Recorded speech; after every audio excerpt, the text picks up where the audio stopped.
Okay, so good morning, everyone, dear participants. So welcome back.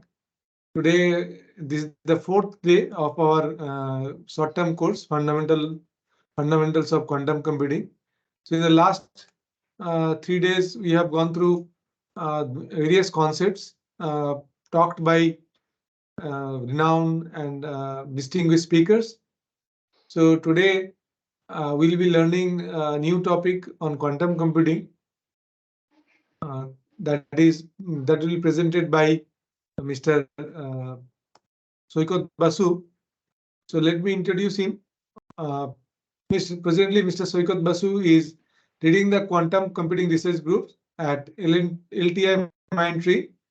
Formerly, he was a quantum expert at Atos. His research interests include quantum computing, fault tolerance, quantum error correction, topological quantum systems, quantum algorithms, and quantum machine learning. Today's talk that will be on concept of quantum error correction. So we are lucky enough to have Mr. Soikot Basu with us. He will be sharing mainly the error concept of error correction. So this is also a very important and fundamental thing to implement quantum computing and all. So let's take the benefit of this lecture. Thank you. So, sir, this is your turn. Please share your PPT and start your talk, please. Yeah, so thank you, sir, for this kind introduction, and thanks again for the inviting me for the session. And today we'll be talking mostly about quantum error correction and how we can suppress quantum errors. So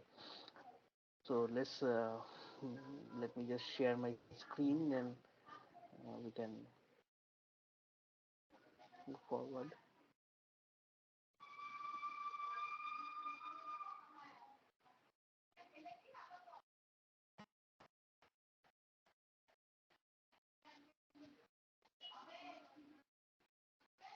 Just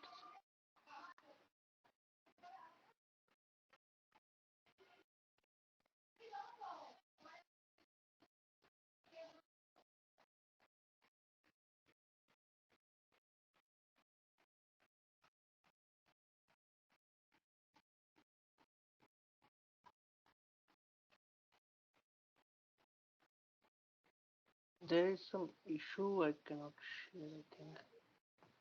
Uh, Okay, on the right side, if you have installed the application, team application, then on the right side, joining and No, that leaving I button. found, but that I found, but it is not allowing me to share any window. It is trying to share any Chrome tab or browser tab. So that is the issue. Uh, just wait a minute. What is showing, sir?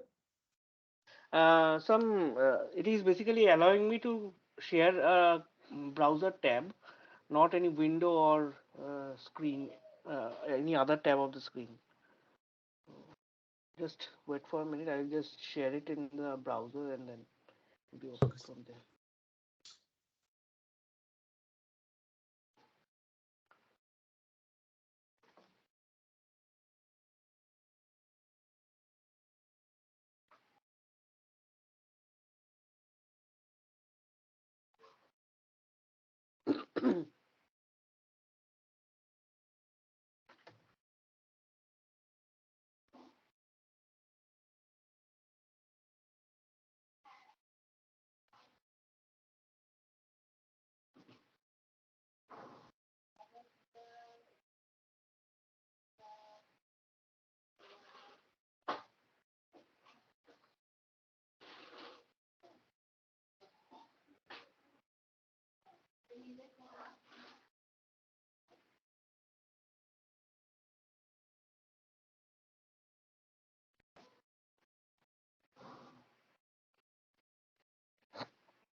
Sorry, extremely sorry, I lost internet connection, so it was somehow dropped.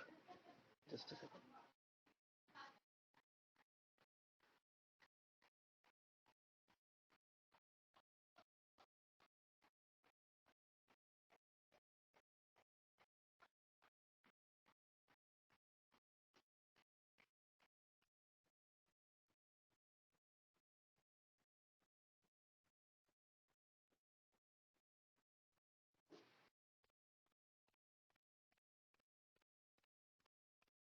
Is my screen visible?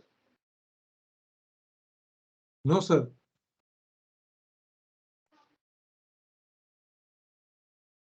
Mm,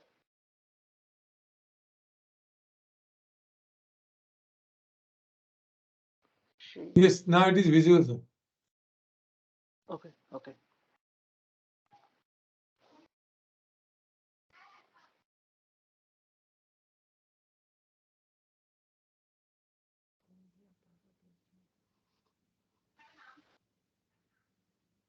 Just a second. Uh, Error correction, quantum error correction, second order quantum system.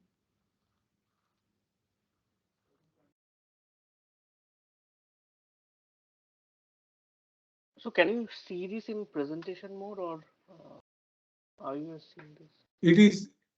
It is not in slide mode actually. Now I think it is. No, still not in presentation mode.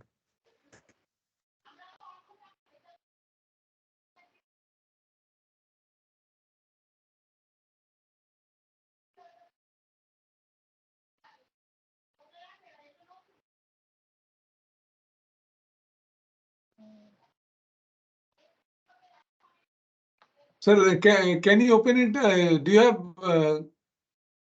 Microsoft browser? No, actually. Any other PDF reader you are having? Yes, yes, yes. That is there. But I think I was not able to share that. Yes, yes. Now it is okay. This is okay? Yes, yes, yes. Okay, fine. Uh, so sorry for the inconveniences. I don't know what happened. So we'll discuss on efficient error correction and different error suppression techniques. And so let's jump into the topics today we'll be covering.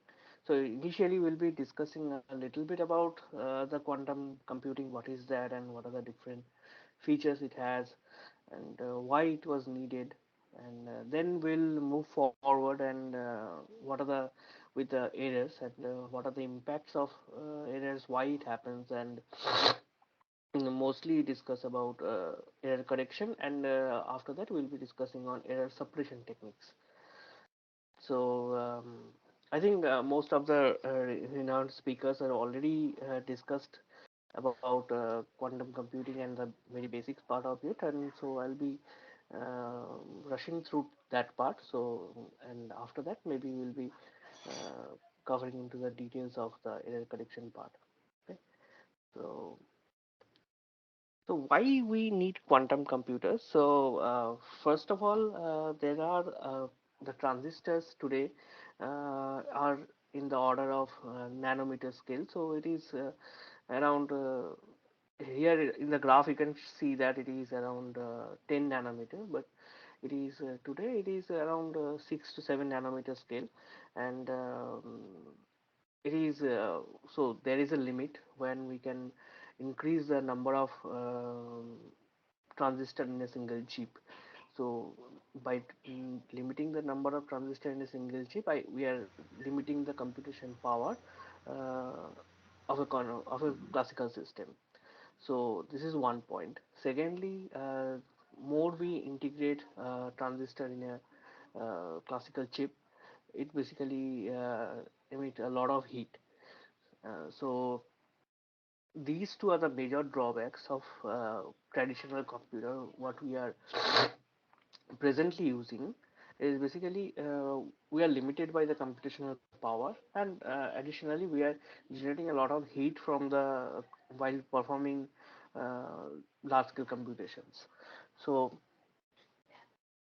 next is Moore's law, what says that every 2 years, uh, in 1965, I think Gordon Moore proposed or commented that, which became law afterwards. So he proposed that every 2 years, the transistors in a in a classical system will get double, and it proved to be very much correct. And mm, but since we are reaching the computational limit, or the limit when we can embed transistor in a quantum in a classical system, so the Moore's law cannot hold anymore in future. So the computational power is again going to shrink uh, on from the classical computing point of view. So we need some alternative approaches. So and then why, and there can be multiple alternative approaches. There can be reversible computing, quantum computing, or some other like neuromorphic computing. So this can be different type of computing approaches which can be taken. But why quantum computing? So quantum computing firstly is a powerful computation which leverages different quantum mechanical laws. So and they are also secure by these laws. And nextly, quantum computing is inherently reversible, so it doesn't emit heat first. This is a major part. And quantum algorithm associated with quantum hardware, so it can provide much more faster computing algorithms as well. So here you can see the I have mentioned the problem space, like P space. And next is basically uh, we all know about NP problems, or non-deterministic polynomial time algorithms, NP complete problems, and polynomial time problems. So although this is very much what I will say, like um, abrupt statement, we don't know still that whether P is equal to NP, not equal to NP what. But for the time being, let's assume that NP is an much more harder problem class, and NP complete is even more harder than that. So currently in the classical computer, we can solve these P problems, these polynomial time problems. And these are the problem. This is the entire problem space which we are trying to solve. So quantum can provide this dotted line area, which is called BQP, or bounded error quantum polynomial time algorithms. So quantum algorithms can solve a certain range of problems which are not definitely NP complete, but some NP problems like discrete logarithmic problems, period finding problems. So these kind of problems which can be, which are basically non-deterministic polynomial time algorithms back earlier. So now it can be solved by quantum computers. So so this is this in 1994, I think Peter Shor came up with his algorithm, Shor's algorithm, pretty well known. So that can factorize a uh, large number, which are basically multiplication of two co-prime numbers. So that problem used to be a hard problem. And or most of the secure communication channels are basically uh, takes the advantage of the hardness of that problem. So and once the Shor's algorithm was proposed, so so everybody thought that this algorithm can break the security system of entire uh, entire world. But yes, theoretically true, but practically, as of now, we are safe because we don't have large scale quantum computers as of now. So once we have a large scale quantum computer, maybe 15, 20 years down the line, then definitely we can implement Shor's algorithm, and whatever comes in RSA crypto system, whatever falls under RSA crypto system can be broken. Yes, that's true. And but the myth is basically quantum computer can break the crypto system. No, it is not true. So it cannot break right now. So this is when basically people got interested, when that if quantum computer can solve this kind of problems smoothly, and then definitely there's worth investing in. So people started working on the domain. So this is the image of a quantum computer. This is not a exactly. I would say this is not a image of a quantum computer. It is basically an image of a freeze which requires to be there on the top of a quantum computer. So everybody around us actually thinks this freeze to be the quantum computer. So this is a freeze.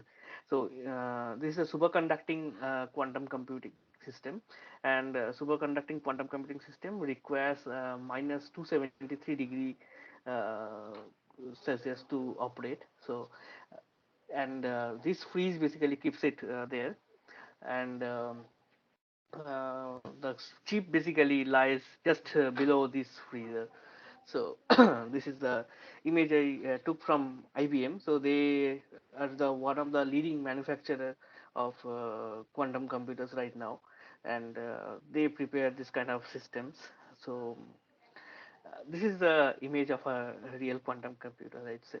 Um, so so let's dive into the details of the quantum computer. Like as I mentioned that there are some intuitively there are some basic differences from classical computers.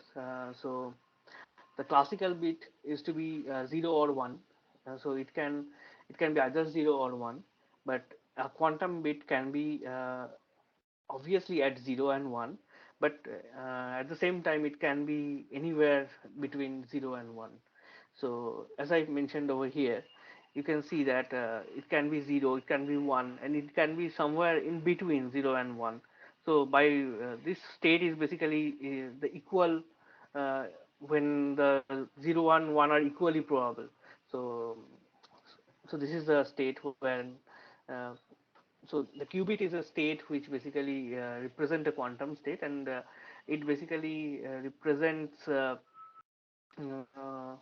any quantum state which lies on this sphere.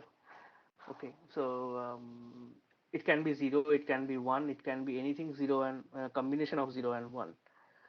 So let's so any quantum system or qubit can be represented as a Bloch sphere. So this is the diagram of a Bloch sphere. So let us consider a state psi, which can be represented as alpha 0 plus beta 1, and alpha and beta are the complex numbers first, and alpha square plus beta square will be 1. So it basically alpha square and beta square are the representation of the probability of the state coming 0 and 1 respectively. And now let's come to the Bloch sphere part of it. So in the Bloch sphere we can also represent it as alpha to be our cos theta by 2, and beta to be our e to the power I phi sin theta by 2. So from this equation we can represent our psi in the Bloch sphere or the surface of the Bloch sphere. So all the any point on the surface of the Bloch sphere can be a qubit. Okay, so a qubit can be either in the 0, either in the 1, or anywhere in the surface of the Bloch sphere. So let's consider a psi to be this here.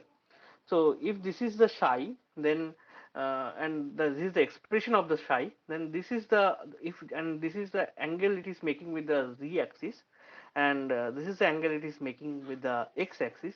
Then we can write it as cos theta by 2 0 and e to the power I phi sin theta by 2 1. So so we can represent a qubit like this, and let's so this kind of representation of a qubit is very this is the way we represent a qubit. And so this x-axis is basically so if we represent a qubit as in the x-axis, or let's say then x-axis, then it we call the equal superposition of the quantum states. So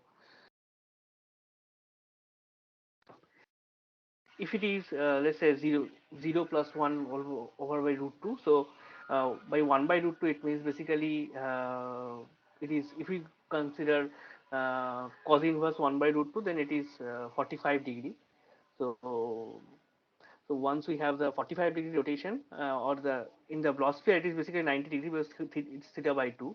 So theta by 2 is basically 45 degrees. So it is basically 90-degree rotation. So from the z-axis, if we rotate the theta to be 90 degree, and your phi will be 0 in this case. So in that case, will be having will be this state will come into this x-axis, and this will be basically equal superposition of 0 and 1. Now let's come to another interesting phenomena, which is called quantum entanglement.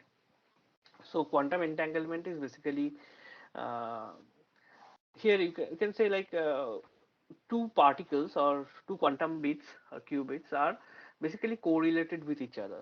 So uh, so even if they are far away from each other, but operating on one qubit will definitely make some changes on the other qubit. So this property is basically called quantum entanglement. So how we can say that like,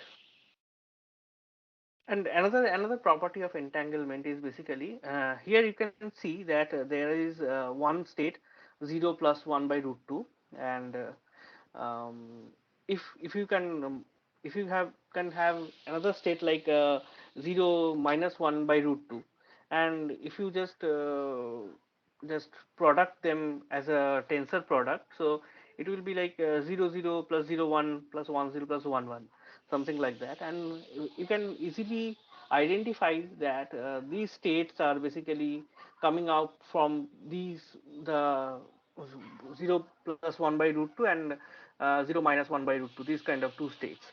But given an entangled state, you cannot maximally entangled state, you cannot identify uh, from which qubit, which two qubits are basically contributing in that entangled state. Okay, so uh, that's what I was mentioning, that then the maximally entangled state is a very well known state, is called Bell states. So as you can see that these are the states, these are four important Bell states, which are basically maximally entangled state, and these are very useful like in quantum cryptography, and in multiple occasions we use maximally entangled states. And how to generate these I will explain in the later when we explain the quantum gates as well. So so these are the you can see that 1 by root 2 0 0 plus 1 1, so you cannot identify that what are the two basic qubits which is basically creating this state. You cannot identify any from these any of these four states that uh, what are the two qubits initially it was. Next we come the measurement of quantum state. So measurement is a very important phenomena in quantum. In classical, it is very straightforward, but in quantum, like first problem is basically if we measure a quantum state, the state is collapsed. So so only after the entire computation we can measure. We cannot take any in between measurement or anything like that. So this is one part, and we basically try to measure from definitely from some reference point, obviously. So you can see the blogosphere over here. So if you want to measure psi, so what will be our uh, how we can measure it. We can measure it with respect to z-axis. We can measure it with respect to y-axis. We can measure it with respect to x-axis. But there has to be some Pauli axis or Pauli basis behind it, which can be representing that psi. So in general, or whenever we try to execute our quantum program, in that case, this z-axis is basically considered to be default operation for our measurement, but it can be considered as x or y axis as well. So once we have measured the quantum state, we don't know that what was the initial quantum state, because let's say if we measure this psi with respect to z, then it will only come give you the values with respect to z, but it will never tell you, and it will project the state on this z value, and depending on that, it will tell you that what is the probability of 0 and what is the probability of 1, but it will not tell you that in the Bloch sphere where it was locating. So obviously there are other techniques which is called quantum state tomography. So whenever we are basically trying to reconstruct a quantum state from after getting measured, so there is also a technique called quantum state tomography, which basically try to identify a quantum state after measuring it. So what we do is basically we try to measure from all the possible axes like x, y, z. So when we have the possible measurement for all the axes, so from there we can easily identify that. See, you can, if you have that the projection on z axis, if you have the projection from y axis, if you have the projection on x axis, and then you try to identify what was the initial state, then you can easily reconstruct, right? So this is the idea of quantum state tomography. So there are a lot of mathematics involved in it, so I am not going into that. Uh, so this is the beauty of measurement in quantum state. So how we measure it in mathematical terms. So you can see to find the probability of measuring state psi in the reference state I was mentioning, some reference state this. So we have to just perform this operation. This is what I called this part is called the bra operation, and this part is Kate operation. So this bra operation is basically the complex conjugate transpose of the Kate operation. So if we have psi and Kate psi, and if we have want to transform it to bra psi, then it has to be the complex conjugate transpose of the operation, and if we perform this operation, we can find the measurement outcome. So next is quantum gates. So quantum gates have their own properties, like they are unitary, they are reversible. So unitary is a major property. I think reversible property inherently comes under unitary, so I shouldn't have mentioned it explicitly, but anyway, it's fine, I think. So unitary means if we think of a quantum gate operation to be operation U, then it has to be U equals to U dagger. So that is for unitary transformation. So there are multiple gate operations are there. So um, these gate operations, and just to mention that there are certain gate operations or the axis basis basic measurements. These measurement operators or measurement states, here you have seen that this eta is basically our measurement state. So these measurement states are basically not only unitary, they are Hermitian too. So these are the properties of a quantum gates. Like sigma x, sigma y, and sigma z are the basically basic xyz operator or the Pauli operators. This can be thought of as a gate as well, and this can be thought of as a measurement basis as well. So these are the very basic gates. And then H is basically Hadamard gate. Hadamard gate is basically something which converts a quantum state into equal superposition, or it provides a 90-degree rotation, as you can see in the Bloch sphere. So if you have a state in 0 and apply a Hadamard, then it will basically rotate it 90-degree to the x-axis. If it is in 1, then it will again rotate it in the negative x-axis. So like this. So this is a Hadamard gate operation. The ace is basically rotation around with a certain angle, I think for 90-degree. Ace gate is rotation with sorry, Hadamard is 90 degrees, so ace is basically 45. T is again theta by 2 is 45 by 2, that is 22.5, I think. And C naught is basically another important gate. It is 2-qubit gate. So 2-qubit gate is something like there are two. As of now, what we have mentioned is basically single qubit operations, but we have, if to implement entanglement or anything like that, we need some 2-qubit operations when two of the qubits will be interacting with each other. So C naught is C naught, CZ, and is two are the key operations which can help into that. Like if you think of C naught gate, then C naught is basically when the control bit is 0, it does nothing, and when the target bit control bit is 1, it basically flips the target bit. So this is the operation performed by the C naught. Next is CZ is basically when the control bit is 1, it basically flips the phase of the target bit. Then swap is another important one. Swap is basically swaps 2-qubit operations. So what is the requirement of swap? I'll mention when we discuss the error part as well, because mm, swap is something which is very important when mapping a quantum circuit into quantum hardware.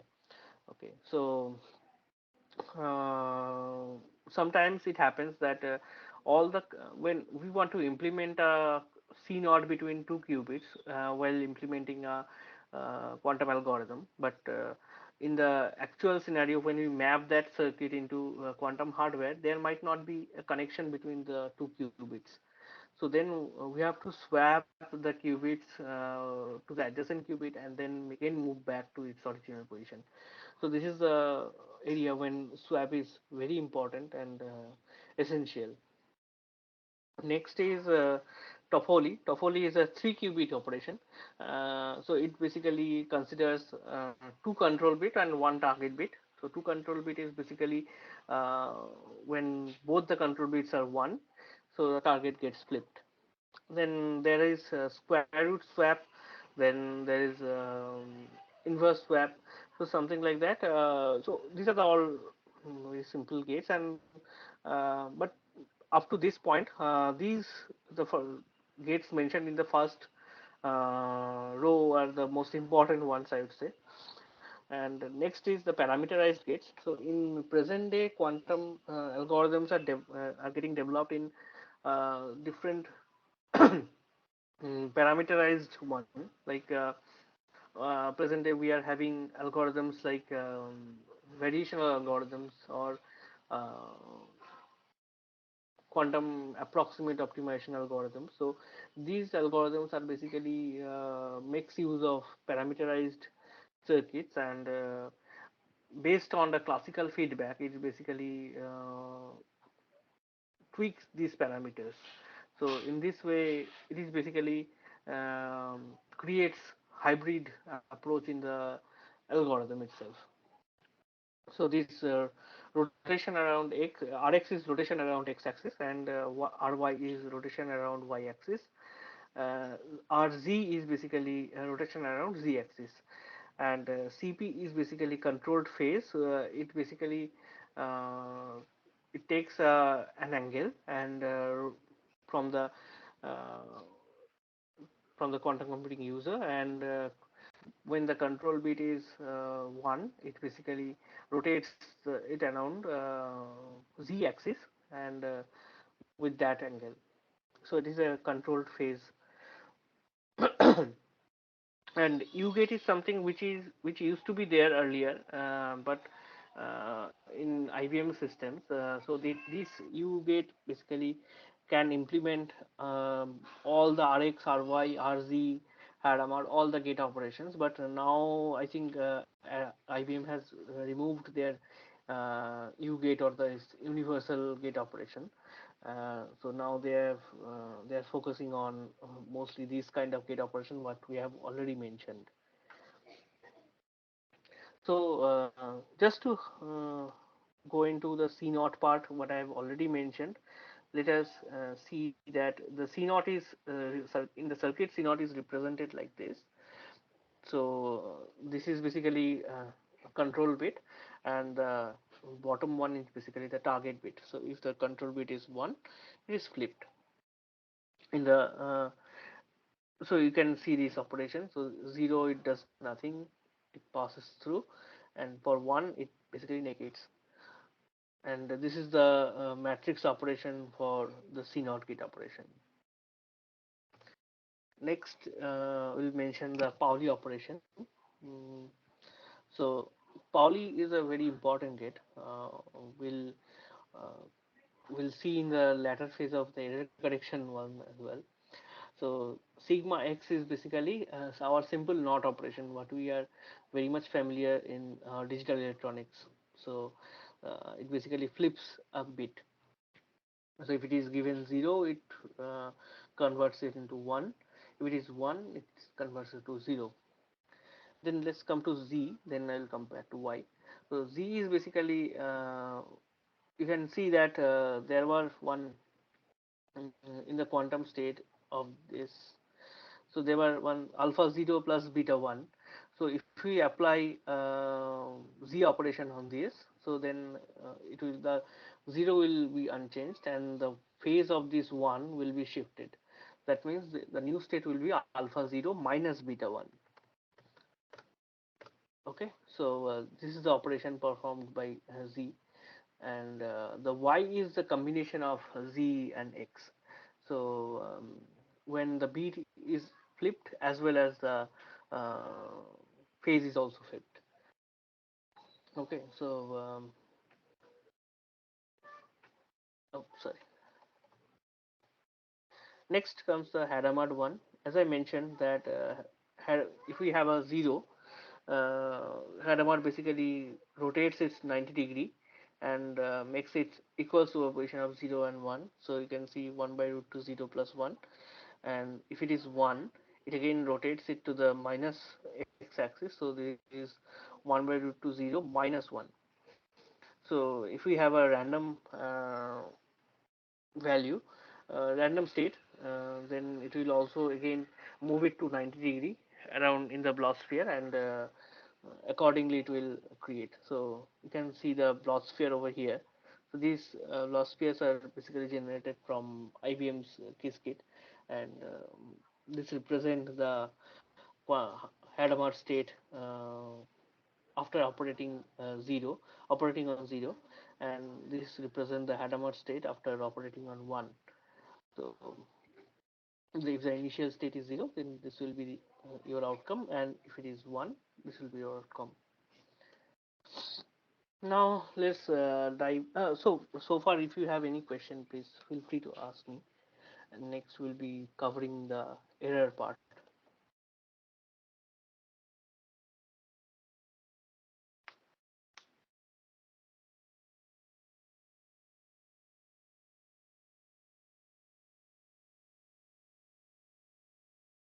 Okay, then let's start with the quantum error correction part. So as you can see that in the classical systems, the problem of error correction was there, but they were not that challenging. That first of all, the quantum systems are, I will say, very prone to errors, because whenever we assume a quantum system in the real life, in the theoretical developments, we assume a closed system. But in real life we cannot have a closed system. As I mentioned in the development of superconducting qubits, as I mentioned that minus 273 degree, that is 0 Kelvin. So this is absolute zero. So we all know that reaching absolute zero is not possible. We can reach as close as possible, but reaching absolute zero is not possible. So there will be uh, some very nominal amount of heat, but that amount of heat will be is enough to disturb a quantum system. And this is so delicate like this. And this is for superconducting. Definitely for other, there are multiple approaches how we can implement a quantum system. Superconducting is one of them. Trapped ion is another one. um, Quantum dot is there, neutral atom is there.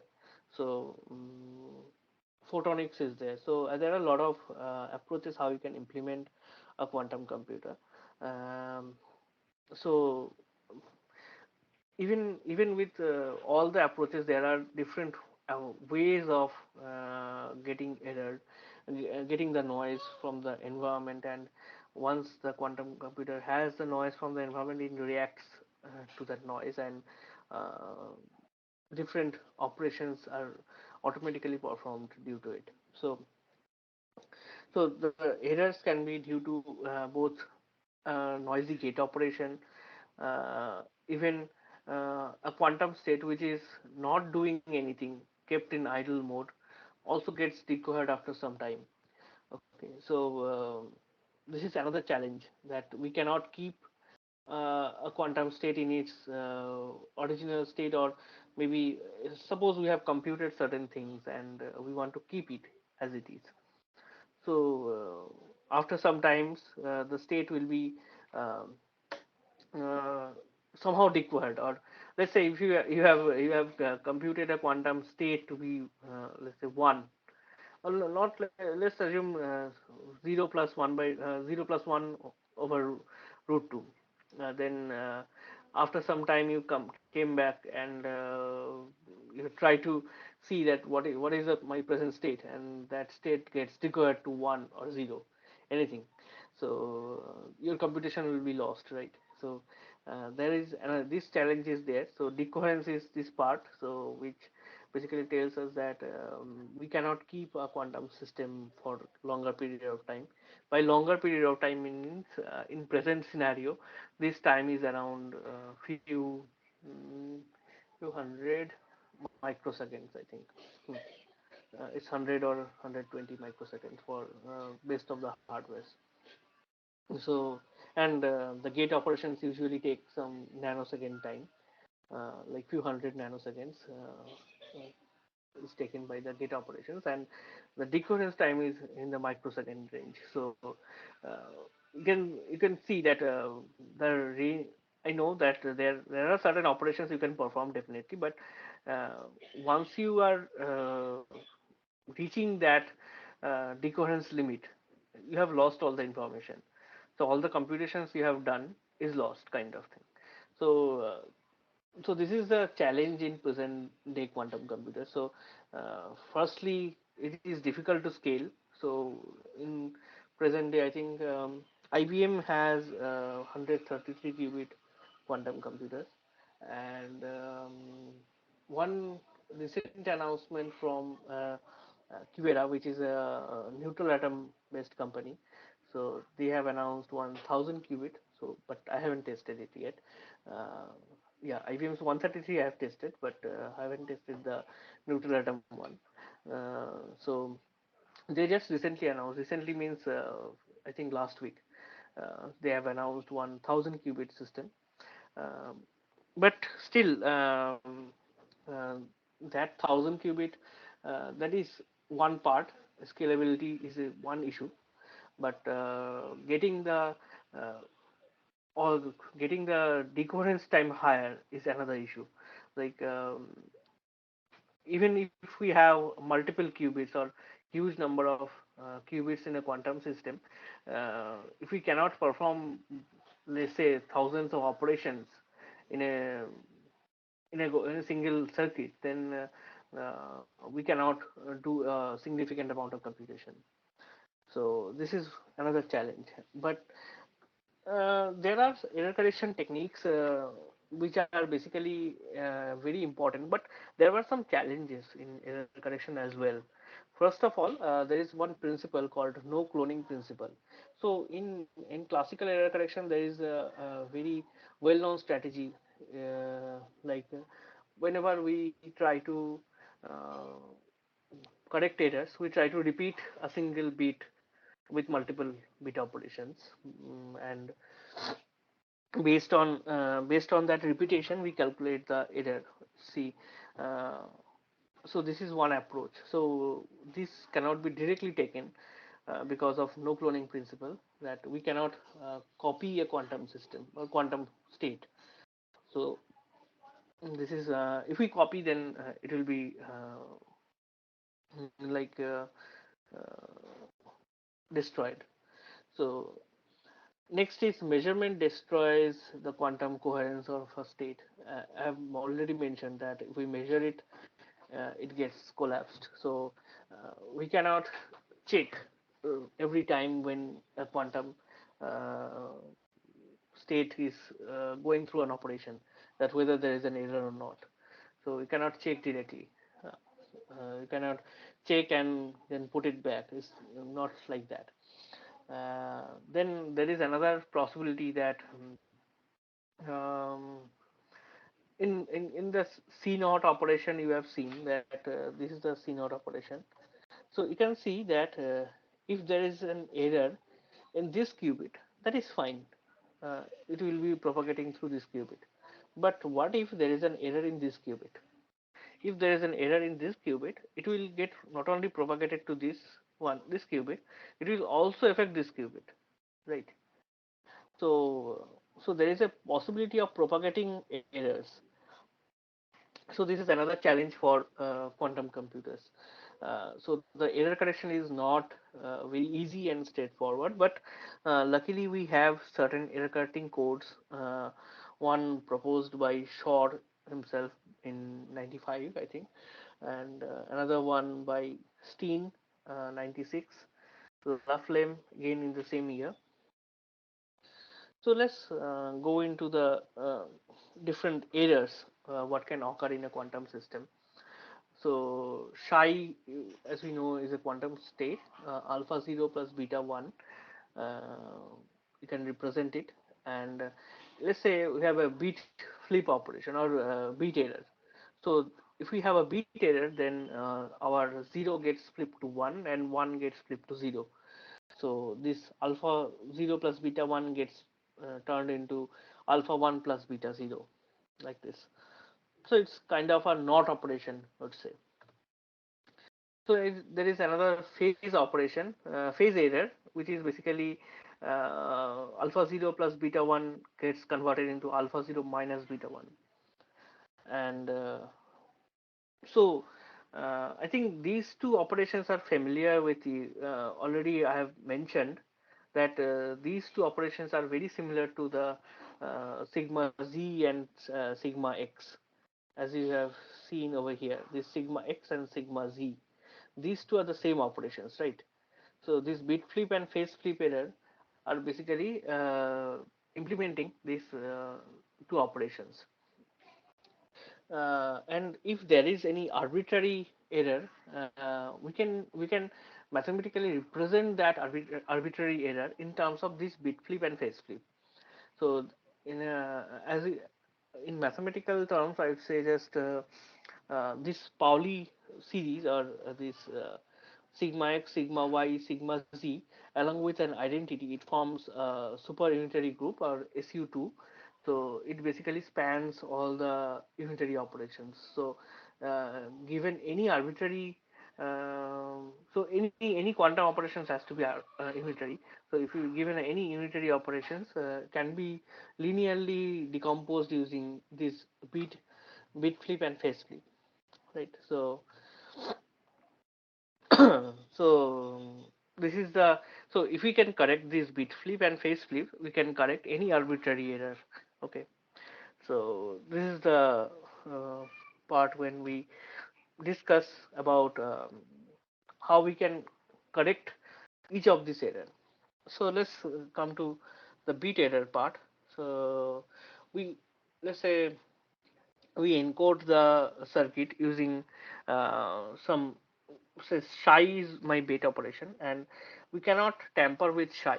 So we can implement a C naught and put the shy in the controlled bit operation, and we take another two ancilla qubits which are basically used for computation but not in the actual computation, which are used for error correction. So these bits are basically called ancilla bits. So using these two bits which are not relevant to computation, but we are using it to so that the computation doesn't get affected by errors. So these ancilla bits are basically used here, and we are comparing these two bits. So once, if the shy is flipped, so this will also be some operation will be there, and again in this one also. So we are basically trying to implement state where, let's say psi was alpha 0 plus beta 1. Now this psi has become alpha 0 0 0 plus beta 1 1 1, because whenever we have 1 0 0 0 is fine, I think, because for every 0 there will be no operation in that 0. But if whenever we have beta 1, for 1 this C naught will flip this bit, and again for 1 this C naught will flip this bit. So alpha 0 0 0 plus beta 1 1 1 is getting generated from this circuit. So it is basically correcting the same repetition code which we used to do in classical as well. So this repetition code will help you understand, like if there is a single bit flip, so we'll be able to understand that whether there is a bit flip or not. So this is the circuit to understand whether there is a bit flip or not. Again, for phase flip, we do the same thing, but in Hadamard basis, because the Hadamard, in the Hadamard basis, this is I can show you one.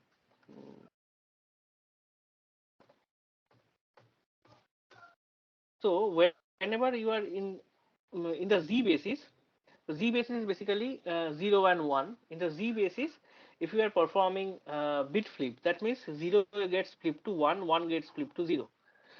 But whenever you have a bit phase flip operation, phase flip means 0 minus 1 and 0 plus 1.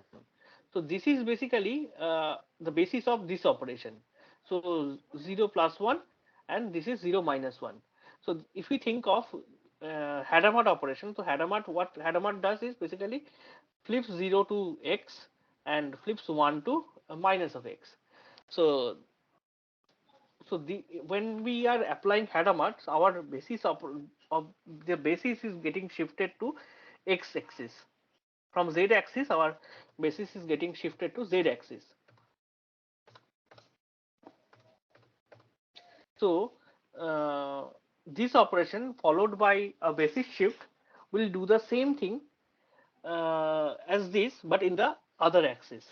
So phase flip is basically a bit flip in Hadamard basis. Okay, so we are doing the same thing with the Hadamard basis operation. So we first apply this bit flip operation and then change the basis. Okay, so this is the very simple circuit for single qubit bit flip operation and single qubit phase flip operation, phase flip error correction. But there is a challenge, because this phase flip and bit flip can occur simultaneously. So for this, Shor proposed his algorithm, Shor's code, I would say, Shor's error correcting code.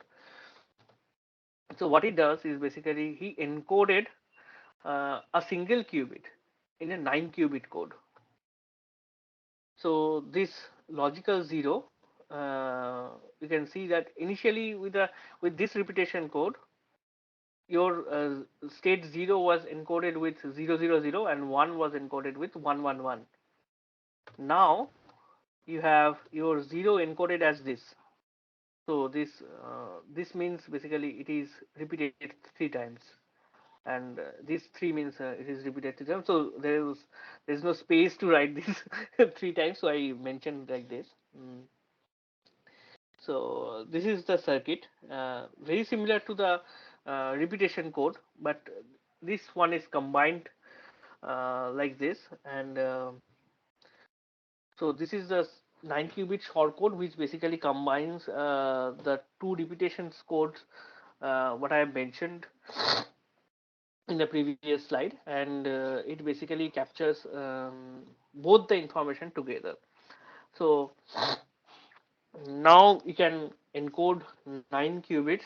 Um, 1 qubit can be encoded into 9 qubits, and we can identify that whether there is an error, bit flip or phase flip, whatever it is, in the a single error in the in any of the qubits. But there are some issues with the code. So in 1995, the short code was proposed. So after this 9 qubit, so 9-qubit code, so Steen came up with 7-qubit code, which is basically extension of classical Hamming code actually. And from that Hamming code, Steen came up in the quantum version of Hamming code, that is 7-qubit code. So I'm not going into the detail of that, because 9-qubit code is fine to understand, but from the 7-qubit onwards, it gets difficult to perceive in a very short period of time. So next, Laflamme came up with a 5-qubit code. So that 5-qubit code is the perfect error correcting code for binary system, because uh, according to a paper published by Zurek, uh, 5-qubit code is the least we can do. Beyond 5-qubit, we cannot correct errors. So we cannot completely identify, detect, and correct errors if the error cutting code is not has to correct and detect errors, and the error cutting code has to be of 5-qubit minimum. Uh, Below that we cannot do. So there was mathematical proof for that. So next is, as we have already seen, that this error correction involves a huge resource, right? So for a single qubit, to encode a single qubit, uh, you have to incorporate 9 qubits for short code, 7 for Steen, and 5 for Laflamme. But again, uh, it is for error in a single qubit. Once, like your connection is going to be between ones. So whatever the connection you are doing between Sorry, your board, the program, it is going to be ones. So if you need to change your your voice is not clear. Your voice is not clear. Can you please come again?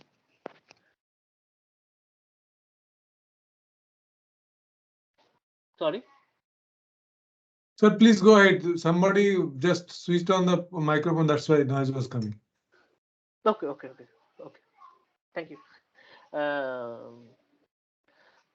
So whenever we are these 9-qubit, 7-qubit, or 5-qubit code, whatever we are talking about, they are all correcting a single qubit error. So noise might not be that easily reaching to 1 qubit and not affecting other qubits. It's not possible, right? So it might affect other qubits as well. So single handedly using only a 9-qubit or 7-qubit will not help, because let's say we have a 1,000-qubit system, and we encode uh, all logical qubit with 5 qubits. So we are done with this. So maybe now we can think that maybe we can perform operation on rest of the 200 qubits, 200 logical qubits. But it's not like that. Even with encoding all the 200 qubits with 200 logical qubits, we cannot perform properly error corrected operation, because it only can correct one error in a single qubit error. But in real life, error can occur from on multiple qubits. So for that, we need concatenated codes. So for every bit every qubit, we need to apply again. We need to apply some error correcting code again. So this concatenation basically involves a lot of um, resource overhead. So at present day quantum computers, it is only in few hundreds, as I mentioned. So we cannot have this amount of mm, qubits. We cannot afford, firstly, and again with a lot of error correcting codes, there will be a lot of operations as well. So it will again affect the decoherence problem as well. So but there are certain um, error suppression techniques which came up as a bypass, because uh, as we have understood that from the theories that we cannot implement error correcting codes right away for our quantum systems, but there are certain alternatives approaches we have to take, because the present day quantum computers are too much noisy. So few people come up with different error mitigation techniques. So few well-known mitigation techniques are zero noise extrapolation, readout error mitigation, probabilistic error cancellation. Even they applied certain machine learning-based approaches also in uh, eradicating the errors. But these all these approaches I mentioned earlier, these are not scalable. So what we have seen that for few 5, 10, 8 qubits is fine, but beyond that, when we apply certain error mitigation techniques, it kind of fails. Even there are some ANN based techniques as well, which basically cannot train, or I think yeah, it failed after 8 or 9 qubits operation. So there was one paper on IEEE access. I forgot the exact on author names, which mentions that after 8 or 9 qubit, their ANN based approach kind of fails. So we can understand that these error mitigation techniques definitely can help, but beyond a certain point, this is not the approach we can take. So there has to be some approach which can suppress error, as well as integrate with these error mitigation techniques, because for the present day scenario we cannot definitely implement error correcting codes. So there has to be some other approaches, right? So one approach is basically circuit cutting and knitting. So circuit cutting and knitting was proposed by a couple of groups, I think. So these two papers basically came quite at the same time. One is from IBM in 1990. Sergey Bravi came up with this approach, and at the same time, uh, Professor Adam Harrow from MIT, he came up with a similar approach. So uh, they came up with a circuit cutting and knitting approach, so that we can cut a quantum circuit, execute it on different quantum hardware, and after executing them, we can uh, somehow knit the outputs we achieve from the sub-circuits. So this is one kind of approach, uh, but we never knew this approach was first taken because they thought that present day quantum computers are small, so to run larger quantum circuits we can use this kind of techniques. So definitely this technique could help, but they never witnessed that this technique can also uh, reduce errors in a quantum system. So, uh, in this paper, what we have seen is basically we have firstly we have seen that this cutting a quantum circuit, which definitely reduces the noise or effect of noise in the quantum circuit, and and but there is a catch, because if we cut a quantum circuit into multiple parts. Let's say you have a 100 qubit quantum system and you divide it into, let's say, 50 times, and you got 2 qubit quantum circuit. that is good, but this cutting a quantum circuit basically brings exponential post-processing cost. So we cannot randomly cut a quantum circuit. So it's better not to cut quantum circuit if it is not absolute necessary. So this is one approach we found out that firstly this cutting and knitting techniques. Cutting is fine, but the knitting part takes around big of 4 to the power k as a time complexity to post process the results. Because as I mentioned earlier that I was mentioning something about quantum state tomography. So there is, for state tomography we need 4 to the power 4 different measurements in each of the bases, right? So we need to club all the measurements. Okay, so we need to take measurements on each of the bases for the quantum circuit, and for to completely reconstruct the state what we have cut. So more we cut, more we need to take the measurement, and more post processing there has to be done. Okay, so what IQR does, IQR is a technique which basically tries to identify if there is an error in if there is the error in a quantum circuit beyond a certain threshold or not. So it basically predetermines a threshold. So if a quantum circuit is not um, is is reasonably okay with in presence of noise, then it does nothing.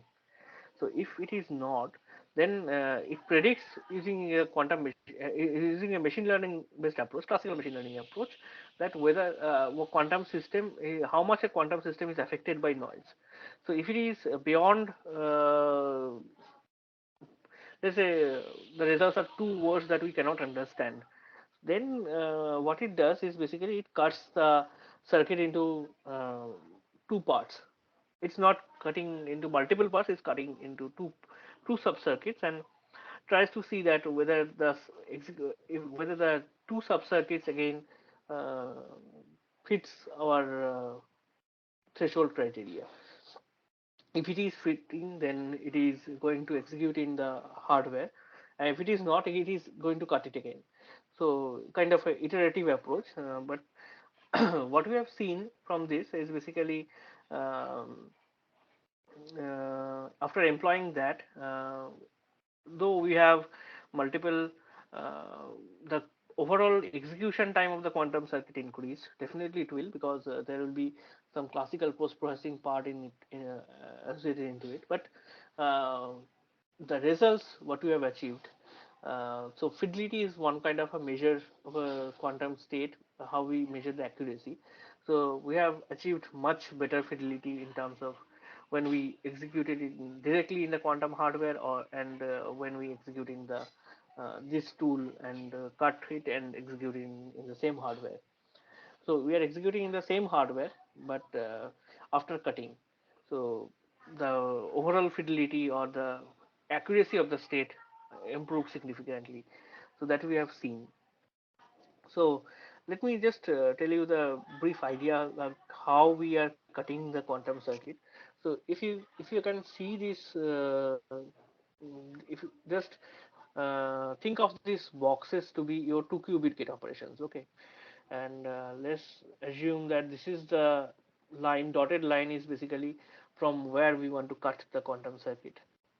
Okay, so if we represent it as a tensor, or you can also represent it as a graph. So this is the edge which is being cut, right? And the rest of all the operations are same. So this is the edge we are cutting. So this part of the operation will be performed in one go, and this rest of the operation will be performed in another uh, circuit. So this is the two circuits, but to generate the output from, so this output is basically reconstructed by uh, our approach, our tomographic approach. So here you are taking basically this, all these number of measurements, and based on these measurements multiple circuits are created and multiple circuits are executed, and we get a lot of different probability distributions from all these execution, and we apply classical post processing, which basically merges the result. Okay, so these are the basically basic phases of quantum circuit cutting or fragmentation. So this is the paper by Adam Harrow, which I was mentioning. Uh, so next is the tool I was mentioning. So this tool is basically uh, taking a quantum circuit. So next is it is applying a machine learning based error prediction system. So if the error is beyond threshold, then it basically cuts it into or fragments into two subcircuits using error influence quantum circuit fragmentation technique. And the fragmented subcircuits are again passed like this. And if the circuit is above the threshold or error rate is not that much, then it is gets executed in the quantum hardware. And if there are multiple subcircuits which are already cut, then we need to reconstruct the output and you get the final outcome like this. So this is one approach, but this approach is again not free of all limitations. So there are limitations in the very basic ML based prediction method, because as you know that for machine learning based error prediction we need a lot of data. So in this ever changing landscape or hardware development, when every few months we are seeing a new hardware, so we need to create our hard training data again and again for each of the hardware. And that is basically giving us trouble to adapt on different hardware, because whenever we have a new hardware we have to generate the training data again, and we have to train the model, and for each of the hardware we need to prepare a separate training model. So this is one part. Next, additionally, IQVIA searches the to identify the best cut in the circuit. We have to identify the best cut, which means with respect to like errors, with respect to if let's say we can choose a certain edges which basically partitions the quantum circuit in such a way that the multiple edges are cut. And so the partitions we are going to make in the quantum circuit, there has to be minimally interacting with each other, right? So if it is interacting too much, then uh, the cost will be higher for post processing. Obviously it can be cut, but the cost will be higher for post processing, so we want it the cost to be low.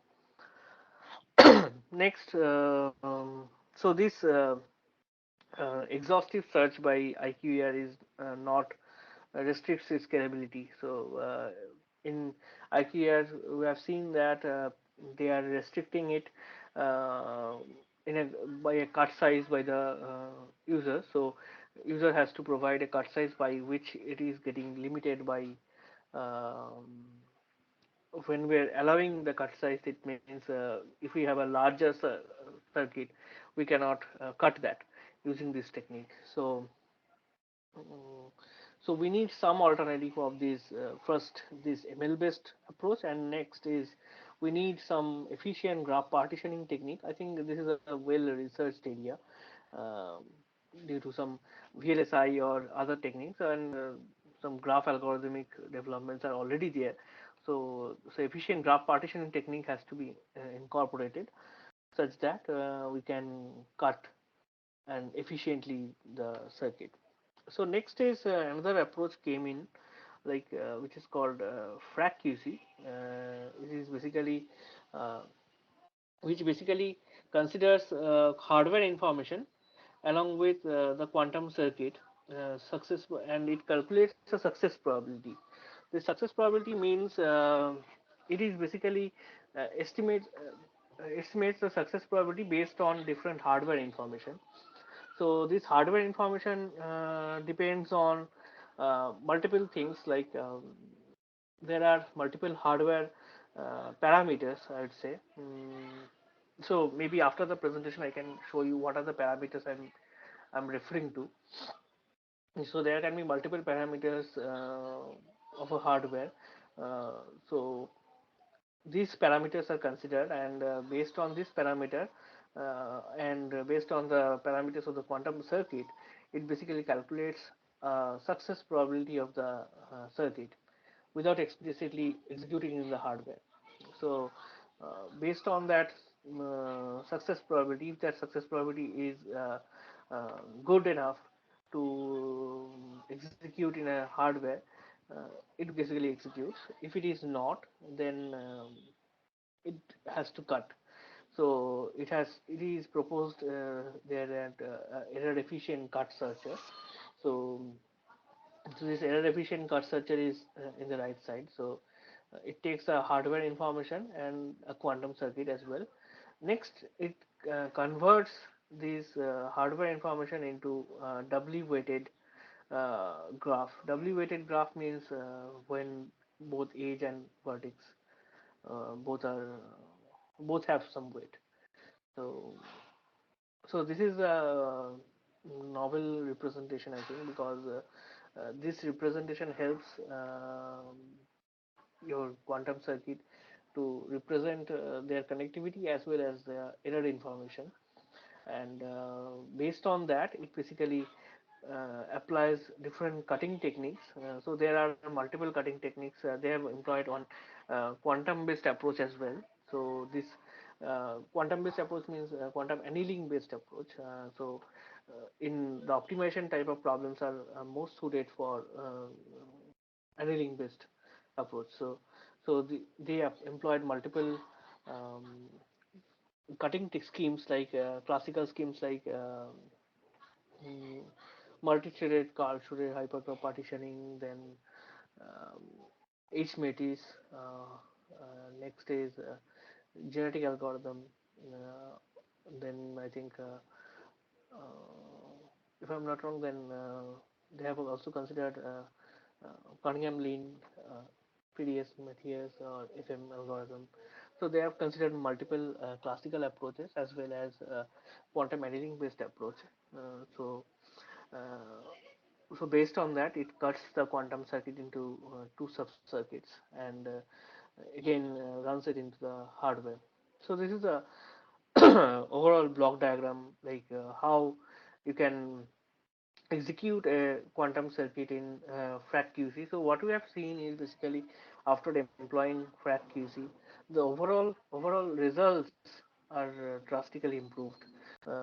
So overall results means by accuracy or the effects of noise have been drastically improved, because with let's say 20-30 qubit circuits are very well giving us very good results with respect to this after using these kind of techniques. But previously larger circuits used to be very I'm like we couldn't even infer the results for the larger circuits earlier, but with the help of these kind of techniques along with error mitigation, so after this we also apply error mitigation technique.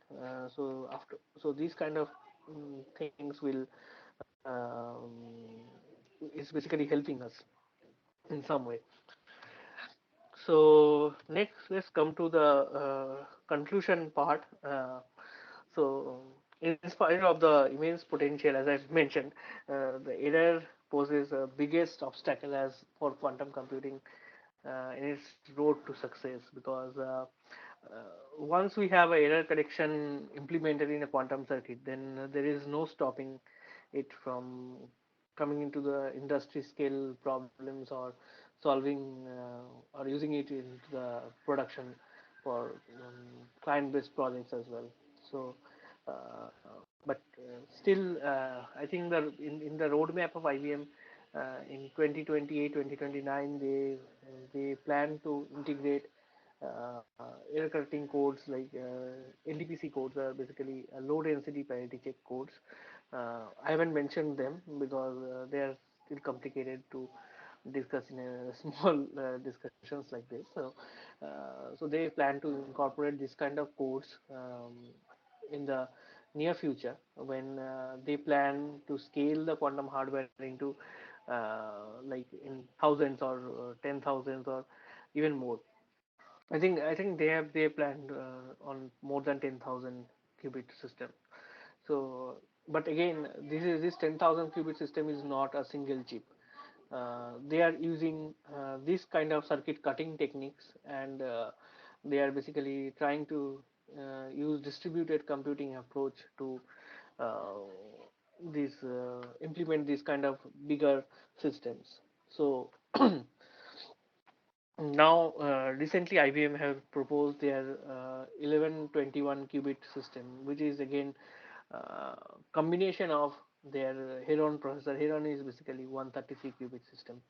So they'll be combining multiple Heron processors, and these combined entity will be having around 1121 qubit system. So based on that, we can assume that we'll reach our uh, fault tolerant era or the error correction era very soon. Maybe in 5-10 years down the line, we'll be reaching the era when uh, we'll have error correction in quantum computing. And but till then, this kind of error suppression techniques like error mitigation or circuit cutting knitting, these kind of techniques will help us in reducing the noise and um, executing the larger circuit into smaller hardware. So these kind of things can be done. And this is also a hybrid approach I mentioned, because see, you are cutting the circuit and executing them, and you are basically post processing in the classical system. So the post processing is done in classical system. This is basically a hybrid approach. So there were hybrid algorithms earlier, like Wiki, these are the hybrid algorithms, but the computation approach was entirely quantum. But this uh, this is basically the quantum computing part of the computing is also made hybrid, because as we in present scenario, what we think is basically hybrid approach is the best approach to reach mm, the scalable or realistic application. So uh, this these techniques like circuit cutting, knitting, uh, also gives us the way to approach towards distributed quantum computing, which is a open area for research. If somebody from your side may be interested in the research in quantum computing, can take up this area. And I think there are handful of literature available in this area, and uh, huge potential is there in that area. So uh, so this circuit cutting and knitting technique basically opens this area for all of us. So with this I conclude, I think, but I will try to show you some quantum hardwares in IBM systems, I think. Mm. So thank you. I open it for questions, and I'll try to share the hardware as well. If you have any question, please feel free to answer. Mm, Ask me, and I'll try to answer.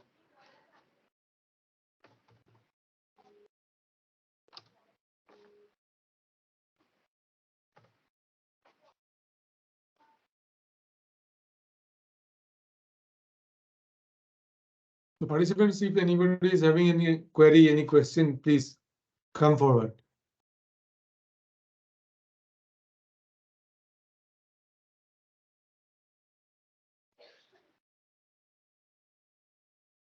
Okay, sir, I think nobody has having any question.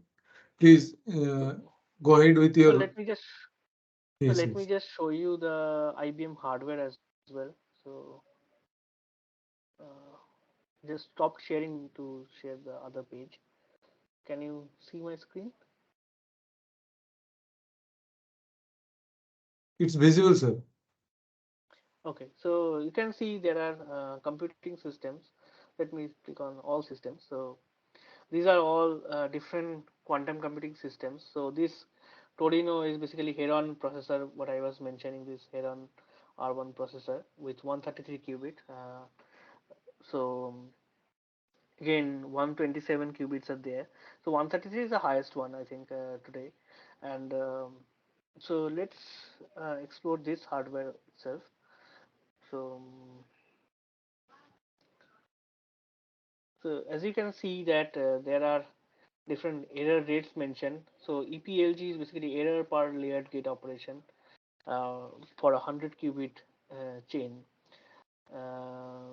So you can see that the median, the different parameters from the hardware I was mentioning earlier. So you can see that these are the basic gate operations which can be performed in this hardware, this IBM Torino. For different hardware, the gate set will be different. So this median CZ operation takes this much of amount of error. Median square root x will take this amount of error. Readout error is also there. Means whenever you measure a quantum circuit, you incorporate certain errors. And this T1 and T2, this is basically something I want to mention, that these are basically relaxation time and coherence time. So what is relaxation time? So this is basically mentioned US. It is not US. It's mu. It should be mu. Okay. So mu is microsecond. So um, this is the time through which the quantum bit information in a quantum or the amplitude of a quantum state will remain in its uh, original state. So after this time, the amplitude will be decohered, or the amplitude will be destroyed or damped, I would say.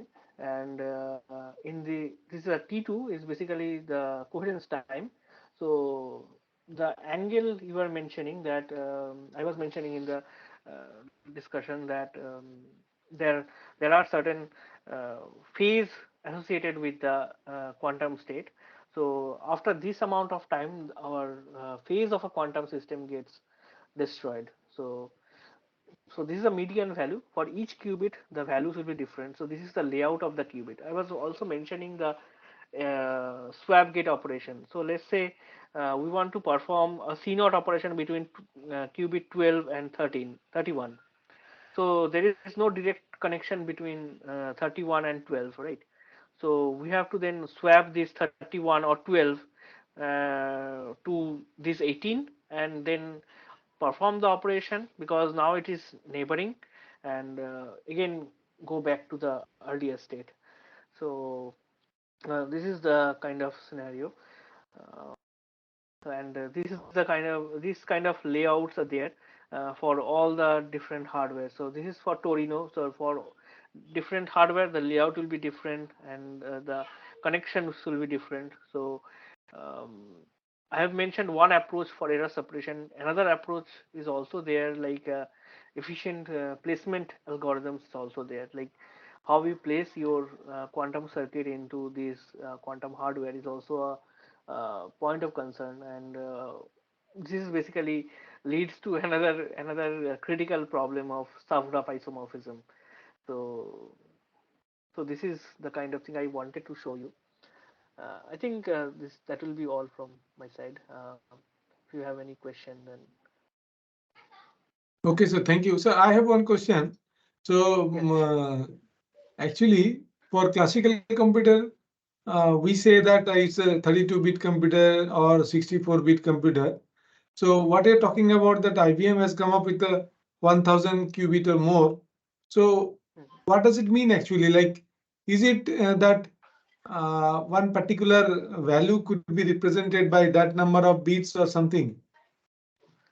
No, it's not like that. Beats and qubits can be thought of very much equivalent to each other.